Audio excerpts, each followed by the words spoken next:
I'm Tamron Hall. The News Nation is following another roadblock for Susan Rice. A second day on Capitol Hill brought a fresh round of criticism for the embattled ambassador to the United Nations, this time from two moderate Republican senators, Susan Collins and Bob Corker, both considered integral to Rice's chances of becoming Secretary of State if, in fact, she is nominated by the president. Senator Collins was the more critical of the two. She took the ambassador to task for using intelligence talking points in the aftermath of the attack in Benghazi. I still have many questions that remain unanswered. I continue to be troubled by the fact that the UN ambassador decided to play what was essentially a political role at the height of a contentious presidential election campaign by agreeing to go on the Sunday shows to present the administration's position. Senator Corker declined to give deep details of his meeting, but instead delivered a hit directed at the whole of Washington. The whole issue of Benghazi has been, to me, a tawdry affair. Everything about it. I have found no heroes here in Washington. And for the second day in a row, White House Press Secretary Jay Carney had to spend his daily briefing defending the president's ambassador to the UN. My view on this is the same as it was yesterday, which is that the focus on, and in some cases, the obsessive focus on Ambassador Rice's appearance on a series of Sunday shows several months ago is misplaced and misguided. And joining me now from the White House is NBC News correspondent Mike Vicaire. So, Mike, at this point, again, the president has not said whether he is nominating Susan Rice for the position of Secretary of State. Many people are asking, what is the end game here? We know the investigation is ongoing, but what are these senators wanting specifically at this point from Susan Rice? Well, you know, it's hard to tell, first of all, what the president's intentions are with regard to any prospective nomination to replace Hillary Clinton as the Secretary of State. We haven't heard from the president really directly on this issue since his very spirited, his very forceful defense, the come-after-me defense of Susan Rice that he gave in that East Room press conference the week after the election. What do Republicans want? Well, many of them are very upset with the presentation, of course, that Susan Rice gave on the Meet the Press and the other Sunday shows just 6 days after the September 11th attack on the American government facility in Benghazi, where she said that it was likely a spontaneous reaction to that anti-Islam video. There were, of course, references in classified versions of the events that said it was, in fact, a terrorist act. Many Republican senators want to know why she went forward with that explanation, even if that classified material was redacted by the CIA, by the DNI, by whatever intelligence agency, and there was some confusion about that yesterday. Why she went ahead and gave that version of events, which they said she should have known because of her access to classified information, was not true. You heard Susan Collins there. That perhaps would be a big impediment to any confirmation battle. Susan Collins, of course, not a red meat Republican by any means, who said that she had some serious reservations. While she said she wouldn't block the nomination, she said she wanted to hear more. Here's a little bit more from Jay Carney just moments ago. The president has not made any personnel decisions that I can announce, and he made very clear his views on this particular issue when he answered questions about it at his press conference.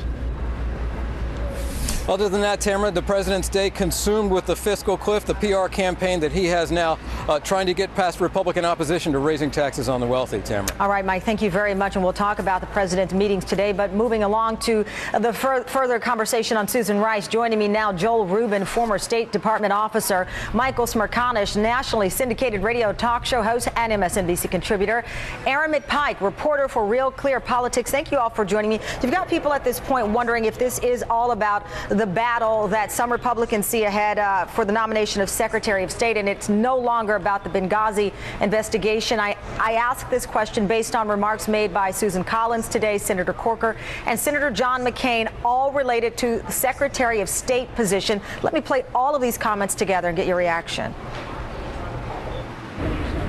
I would need to have additional information before I could support her nomination. I would just ask the president to step back for a moment and realize that all of us here hold the Secretary of State to a very different standard than most cabinet members. John Kerry came within a whisker of being president of the United States. I think that works in his favor. But I'd love to hear him make his case. But I don't have anything in his background like this tragedy in Benghazi that would make me really want to carefully examine the whole situation. So, Michael, that was John McCain referring to John Kerry in case he was nominated, in the event he was nominated as Secretary of State. Susan Collins was also, in addition to the comments we played, said that she would support John Kerry as Secretary of State. How much of this now is about that and not about Benghazi? I don't know what it's about because I'm paying very close attention. All that I know is that which is in the public record. I'm not aware of any evidence that suggests that Ambassador Rice manipulated any data for a political purpose. What I am aware of, and this is based on reporting of a lot of sources, including the Wall Street Journal, not exactly a left-wing oracle, is that the intelligence provided to the president as part of his PDB said what she repeated on national television. And arguably, it's the same intelligence that would have been provided to Governor Romney when he was receiving intelligence briefings in the final stages of the campaign. And perhaps, I've always believed, that's why he stayed away from the issue in the final debate. So why aren't they saying, we need more information about the CIA? We need to know where was the intelligence failure on the part of the CIA? That seems to me a very reasonable question, as opposed to holding responsible she who went on and repeated what those talking points were saying. Aaron, let me bring you in on this. You heard, Michael, a laundry list of things they could be asking regarding the investigation, but you have Susan Collins and John McCain willing to endorse John Kerry. That may be their sincere and honest opinion, but why not answer, guys, I am focused on Benghazi and the investigation, not potential nominees for Secretary of State, both eager to say that they would support John Kerry. Why? Well, look, Republicans are still looking to punish the administration over Benghazi. We know that. Republicans think that President Obama got a pass on Benghazi during the election, so there is some of that. But one thing I would point out to you from Senator Collins' remarks is that she is still looking for answers from Susan Rice about a time in 1998 when she was in charge of the region and in the State Department when our embassy in Kenya was bombed. So these senators are moving to a point of saying that Susan Rice may not be qualified to be Secretary of State. And I think that is an important thing to be looking at, that they're going one step beyond. She's not qualified, in their opinion. And I get what you're saying there. And if that is their opinion, and if they want to use, for example, as you mentioned, the example that Susan Collins did, that would be the appropriate place, perhaps during the nomination process. But everything we've been told, this is about Benghazi. This is about finding out why 4 souls were lost, to give their families answers. This is not about the Secretary of State nomination. This is about who changed talking points, so on and so forth, right? It may be, but I don't believe. Which is why some people are concerned. The mere fact that we have to say it may be when it should be.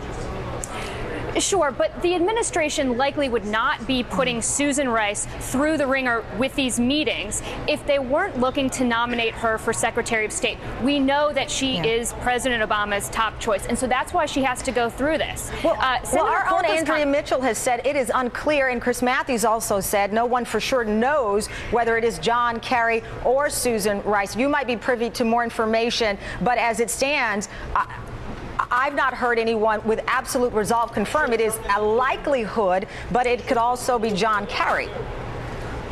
That's absolutely true, but we are still looking to this nomination process, and Republicans obviously are thinking about that as well. Senator Corker's comments about how the Secretary of State is a very important role. They don't want to see a political nomination. The administration knows that. They want their nominee to have the full confidence of the Senate, and that's in part why she has to go through some of these meetings right now to get ready for a potential nomination process. And Joel, then if this is the case, and Aaron is correct, Susan Rice is going through all of this for potential nomination, shouldn't there be other people going through, quote unquote, this so that we can get the resolve and the answers? You heard Senator Corker say this whole thing is tawdry, that the whole of Washington is tawdry as a result of this. There are no heroes, so she should not be the only one isolated.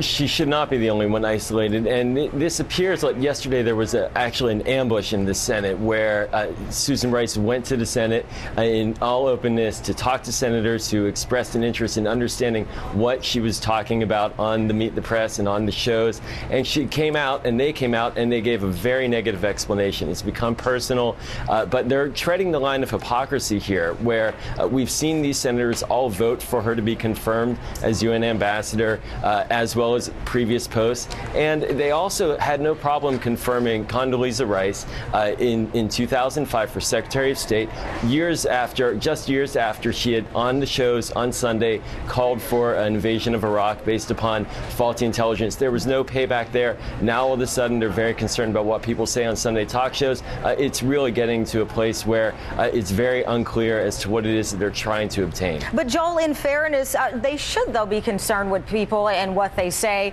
on Sunday morning talk shows or wherever else. There are still people who still should be concerned with remarks made by Condoleezza Rice and General Colin Powell that will live on in infamy, and people still suffer, as we know from today.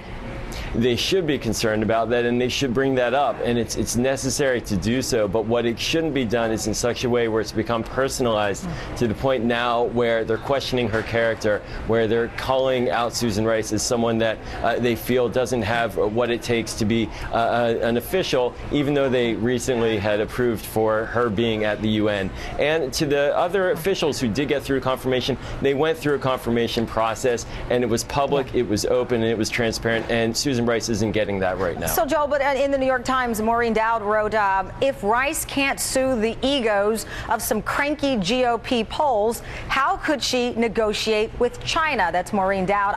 Obviously not a spokesperson for the Republican Party on any level. So what do you make of that question, if in fact this is all about putting Susan Rice in the hot seat because she could very well be nominated for Secretary of State? Well, she's already negotiated with the Chinese and the Russians at the UN. She got some of the toughest sanctions through the UN on Iran, getting China and Russia on board, getting them to acquiesce to our support of a no-fly zone over Libya. These are not easy negotiations. She's already passed that test. And Michael, again, this has all become so muddied. You've got the UN meetings tomorrow. Susan Rice will be there. Our own Andrea Mitchell worried or wondered out loud about whether her role could be diminished as a result of what's going on in Washington right now. That is a concern of hers and, of course, the administration's. But the reality is, are there so many layers of now, is this really about Benghazi? Is this about stopping a president's nomination?